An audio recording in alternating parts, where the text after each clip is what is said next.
Welcome to my YouTube channel. In today's video, we are diving into the world of flavor with our mouth-watering masala vada. So here are the ingredients and instructions. So soak the chana dal for 2 to 3 hours and grind it coarsely, not very finely, as shown here step by step. And then add to this some grated coconut or even a dry coconut and grind it again coarsely.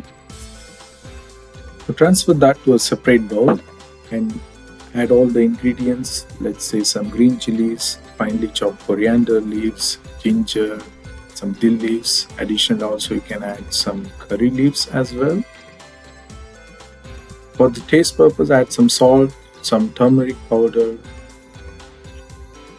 The onion is purely optional. Usually during festival times they don't add onions, but it's entirely up to you. If you want a masala vada, then please add onions as well.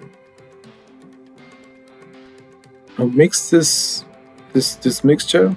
Either use hygienic methods or gloves, or also clean your hands and mix it.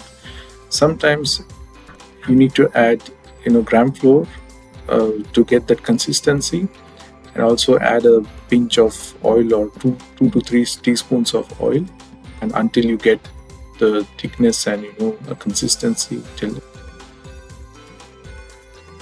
Usually what we do is we make flat patty types, for a typical ambore, which we call in the Karnataka style, or masala vade, and we deep fry it in oil, which is, let's say, oil again not good for health. But today what is very unique, or I'll show you a different technique where the taste will get the same but a different baking or technique, so that it's also a healthier version.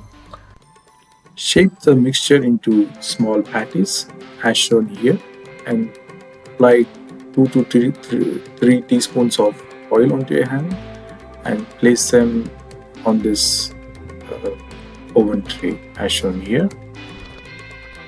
Transfer this to the oven, and let's say around 20 to 25 minutes at top down and 200 degrees centigrade.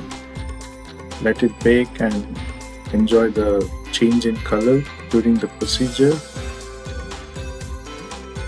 So finally, there you go, fresh masala vada, oil free, is ready. And if you like, please share, subscribe and follow me. Thank you.